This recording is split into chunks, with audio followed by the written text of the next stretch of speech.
कहानी दिल से। लीजिए सुनिए आज की कहानी मक्कड़ जाल, जिसे लिखा है अजय सिंह राणा ने। दीवारों पर लगे जालों में फंसी मकड़ी को देख उसकी नजर ठहर सी गई। मकड़ी की छटपटाहट उसे मन के अंदर द्वंद चित्रण लगने लगा। मकड़ी अपने ही फैलाए मक्कड़ जाल में खुद फंस चुकी थी और उसके सारे प्रयास विफलता की कहानी खुद बयां कर रहे थे। उसे घर से बाहर निकले बहुत दिन हो चुके थे। वो बेसुध सा अपने कमरे में ही पड़ा रहता। वो अपने शरीर को महसूस करने की कोशिश कर रहा था।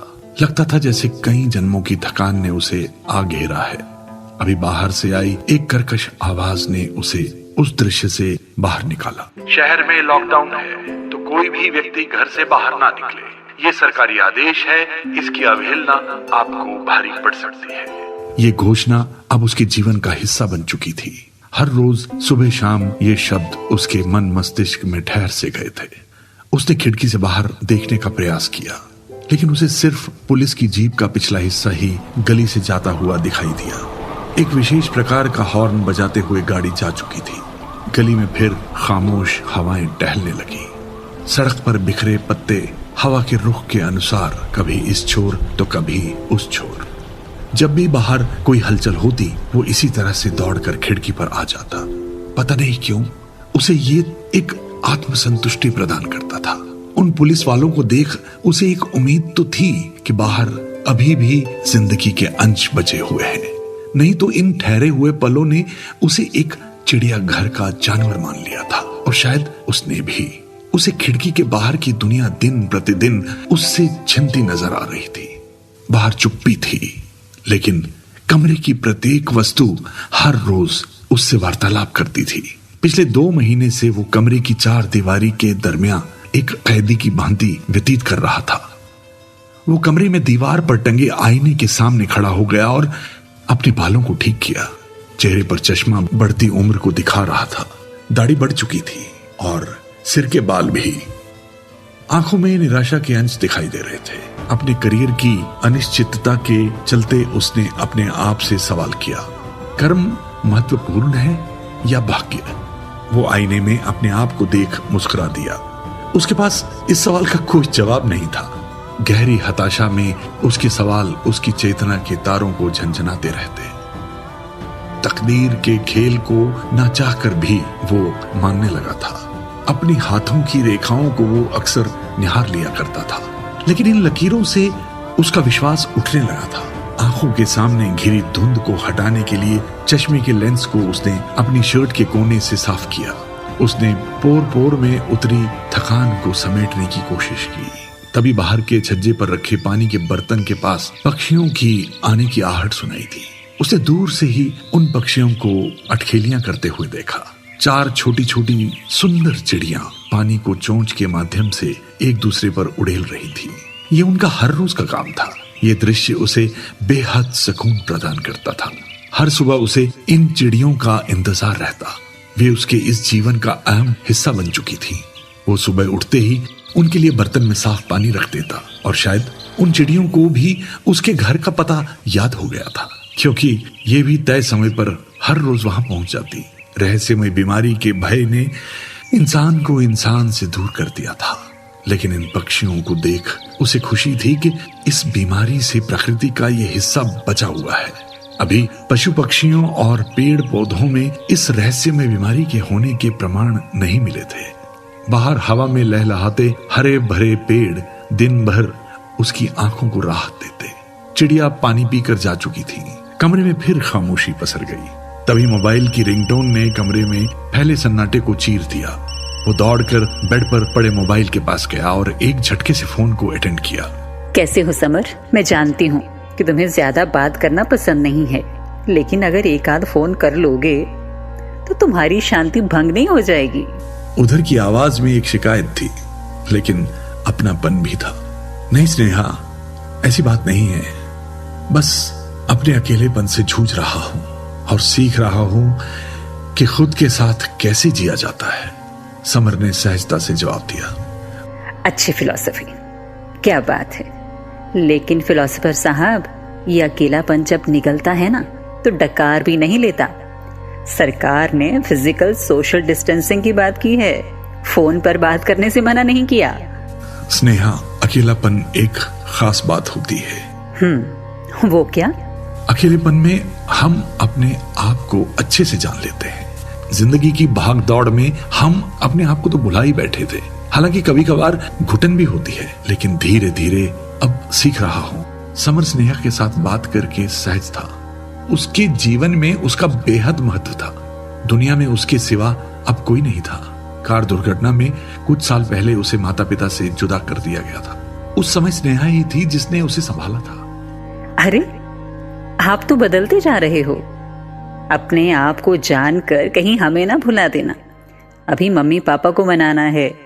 ये लॉकडाउन तुम्हें कहीं आदि काल के ऋषियों जैसा विद्वान न बना दे।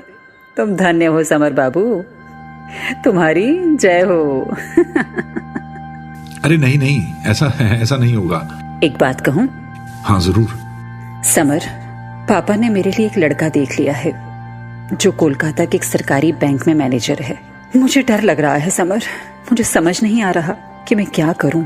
स्नेहा, मैं तो तुम्हें खुश देखना चाहता हूँ। वे हमें शरीर से अलग कर सकते हैं, आत्मा से नहीं। अब तुम्हें फैसला लेना है। मुझे पता है कहीं ना कहीं तुम्हारे पापा भी ठीक हैं, लेकिन कुछ निर्णय बेहद कठिन होते हैं। मैं तुम्हारे बिना नहीं रह पाऊंगी समर, मुझे समझ नहीं आ रहा कि मैं क्या करूं। उसके सुबकने की आवाज साफ सुनाई दे रही थी। रुलाई थी कि बार बार फूटे जा रही थी। उसका रुका बांध आखिरकार बह गया। जो होगा अच्छा होगा, तुम फिक्र मत करो, समर ने विश्वास दिलाते हुए कहा। अच्छा, अपना ख्याल रखना, फिर करूंगी डिस्टर्ब तुम्हें। अभी शायद पापा ऊपर आ रहे हैं, पता नहीं दोबारा फोन कर पाऊंगी या नहीं। Okay, take care. Phone cut गया था। खामोशी की चादर ने कमरे को एक बार फिर से ओढ़ लिया था। भविष्य के गर्भ में क्या छिपा है कोई नहीं जानता, लेकिन हम उम्मीद के घोड़ों पर सवार होकर एक ऐसे काल्पनिक लोक में पहुंच जाते हैं जिसका सच्चाई से कोई रिश्ता नहीं होता। बाहर रोशनी कम होने लगी थी। काले बादलों के झुरमुट ने आकाश को घेर लिया और उन्होंने रोशनी के सामान्य को अंधेरे में बदलने का प्रयास शुरू कर दिया। बादलों की गरज से आकाश गूंज उठा। उसका ध्यान फिर उस मकड़ जाल पर गया। मकड़ी अब सहज लग रही थी। शायद उलझे जाल का ताना बाना उसे सुलझता नजर नहीं आ रहा था। तभी मोबाइल में रोशनी हुई। शायद कोई मैसेज आया। मैसेज को देख समर के चेहरे पर उदासी छा गई। कंपनी ने इस बार आधी सैलरी ही भेजी थी। लॉकडाउन की काली छाया का असर अब उसके काम काज पर पड़ने लगा था। उसे यह भी डर था कि अगर ये समय ऐसे ही चलता रहा तो नौकरी से भी हाथ धोना पड़ सकता है। शहर के ज्यादा खर्च होने की वजह से वो चाहकर भी ज्यादा सेविंग नहीं कर पाया था। सैलरी का आधा हिस्सा तो मकान का किराया चुकाने में निकल जाता था, तो बाकी हिस्सा खाने पीने में और कार के लोन की किस्त में चला जाता था। उसने मैसेज को एक बार देखा और गहरी सांस ली। बाहर बिजली कड़कड़ा कर एक कर्कश शोर पैदा कर रही थी, तो दूसरी ओर गिरती बूंदें जमीन को छूकर मधुर संगीत दे रही थी। दो विपरीत ध्वनियों का टकराना ठीक उन दो विचारों के टकराने जैसा था जिनका आपस में विपरीत संबंध होता है। समर भी विचारों के द्वंद में अपने आप को घिरा महसूस कर रहा था। समर ने टेबल के ड्रॉर पर रखी चिट्ठी को बाहर निकाला, जैसे उसे किसी विचार ने ऐसा करने पर मजबूर कर दिया हो। वो चिट्ठी स्नेहा की थी, जो उसने कई वर्ष पहले लिखी थी। प्यार में डूबे शब्द जैसे उसकी आंखों की सतह पर तैरने लगे और अर्थ हवा बन चारों ओर फैल गए। उसके घर वाले उसकी शादी को लेकर तैयार नहीं, क्योंकि उनको उसके लिए सरकारी मुलाजिम चाहिए जिसकी नौकरी स्थायी हो, अच्छी तनख्वाह हो, घर परिवार हो। समर उनकी नजरों में एक अनफिट चॉइस था, क्योंकि उसका ना कोई अपना घर था और ना ही परिवार, और ऊपर से प्राइवेट कंपनी की अस्थायी नौकरी। उसने चिट्ठी की परतों को सीधा करते हुए शब्दों को पढ़ने की कोशिश की। समर, तुम्हारे बिना ना मेरा वर्तमान है और ना ही मेरा कोई भविष्य है। मैं तुम्हारे बिना नहीं रह पाऊंगी। तुम मेरे मम्मी पापा को मना लोगे ना? स्नेहा के ये लिखे शब्द उसके जहन में समाये हुए थे। उसने स्वयं न जाने कितनी बार इन शब्दों से वार्तालाप की, लेकिन उनके अर्थ हमेशा ही उलझन में डाल देते। स्नेहा उसके लिए एक उम्मीद थी। वो सब कुछ छोड़ एक दिन उसके पास आ जाएगी। उसे ऐसा विश्वास था। उसने चिट्ठी को प्यार से देखा और उसे फोल्ड कर दोबारा उसी जगह रख दिया। तभी टेबल पर पड़ी डायरी के पन्ने खिड़की से आती ठंडी हवा से फड़फड़ाने लगे। उन फड़फड़ाते पन्नों की आवाज उसके कानों को सुकून पहुंचा रही थी। बाहर से आती ठंडी हवाएं उसके तन और मन दोनों को गर्मी से राहत देने लगी। वो उस खिड़की को बंद करना नहीं चाहता था, क्योंकि वो उसे हर पल बाहर की दुनिया से जोड़े रखती थी। वो वहां अकेला होकर भी अकेला नहीं था। हमेशा वो अपने अंतर मन से बातचीत करता। प्रकृति के प्रत्येक अंश को उसने अपना मित्र बना लिया था। प्रकृति को इतने नजदीक से उसने पहले कभी महसूस नहीं किया था। ये समय उसके लिए जितना कठिन था उतना ही शिक्षाप्रद। जिंदगी के इन पलों का दूसरा पहलू उसके मन को छूने लगा था। बारिश की बूंदों के स्वर को इतने पास से उसने पहले कभी महसूस नहीं किया था। गिरती बूंदें उछल उछल कर खिड़की के माध्यम से कमरे में आ रही थी, जैसे उससे बात करना चाह रही थी। वो भी उन बूंदों के स्वर में छिपे अर्थ को समझने लगा था। उसकी निराशा आशा में बदलने लगी थी। धीरे धीरे बारिश का स्वर मंद पड़ गया। रात हो चली थी। बारिश की वजह से आज पुलिस की गाड़ी भी नहीं आई। उसके हॉर्न की आवाज की कमी भी महसूस हो रही थी। माहौल में कुछ अधूरापन सा लग रहा था। ठंडक बढ़ने की वजह से वो अपने बिस्तर पर आकर लेट गया और चादर ले ली। टीवी का रिमोट कंट्रोल उसके सिरहाने उसे देख रहा था, जैसे उसे भी उससे कुछ शिकायत हो। उसने रिमोट को उठाया और टीवी को ऑन किया। टीवी की स्क्रीन पर चल रहे हृदय विदारक दृश्य ने उसे फिर एक बार निराश कर दिया। मजदूरों की लंबी कतारें, पलायन, दर्द, मौत ने उसे गिरती मानवता के एक सच के सामने खड़ा कर दिया। लाखों लोग सड़क पर लाचार अपने घरों की ओर दौड़े चले जा रहे थे। सरकारी सिस्टम असफल हो चुका था। कौन कसूरवार था पता नहीं, लेकिन दर्द का महासागर देश के हर हिस्से पर अपने होने का सबूत दे रहा था। लोग जिंदा रहने की कीमत मौत से चुका रहे थे। एक तरफ बीमारी, दूसरी तरफ बेइंतहा लाचारी। तभी एकदम घुप अंधेरा हो गया। टीवी स्क्रीन ऑफ हो चुकी थी। शायद बिजली चली गई थी। पलायन के दृश्य उस अंधकार की काली पट्टी पर स्पष्ट दिखाई दे रहे थे। अदृश्य बीमारी ने मानवीय व्यवस्था को ढेर कर दिया था। जहां इंसान ब्रह्मांड पर कब्जा करने वाला था, वहां उसे अपने ही ग्रह पर अपने अस्तित्व की लड़ाई लड़नी पड़ रही थी। समर उस अंधेरे के पार भी देख पा रहा था। वो धीरे धीरे सहज हो रहा था। उसने मोबाइल की टॉर्च जलाकर पहले टीवी का मेन स्विच ऑफ किया और फिर खिड़की के पास आ गया। वो हर पल अपने आप से मिल रहा था और अपने जहन में दबी अपनी पहचान को तलाश रहा था। जिंदगी की रेस में कब वो इतना आगे आ गया था उसे पता ही नहीं चला। समर को वो खुद कहीं पीछे छोड़ आया था, लेकिन आज वो हर दिन असली समर से मिलता। खुद से मिलना उसे निराशा के भंवर से बाहर निकाल दे रहा था। बारिश थम चुकी थी। बादल छट गए थे। काले आकाश में तारे टिमटिमा रहे थे। चांद नदारद था, लेकिन टिमटिमाते तारे उम्मीद के करोड़ों दीपों के समान प्रतीत हो रहे थे। रात काफी बीत चुकी थी, लेकिन नींद का दूर तक कोई अता पता नहीं था। रह रहकर ठंडी हवाएं उसकी आंखों को छूकर उससे सवाल करती कि कहां थे तुम? पहले कभी मिले नहीं इस तरह। हम तो हर बरसात में आती हैं, लेकिन तुमने कभी हमें इतनी शिद्दत से महसूस ही नहीं किया। क्यों? समर के पास अब हर क्यों का जवाब था। वो उन हवाओं के मध्य अपने अस्तित्व को जीवन दान दे रहा था। वो सांसारिक मोहमाया के बंधन से मुक्त हो रहा था। दूर क्षितिज पर संतरी प्रकाश दिखाई दे रहा था। शायद सूर्य की किरणें उसके आंगन में कदम रखने के लिए बेताब हो रही थी।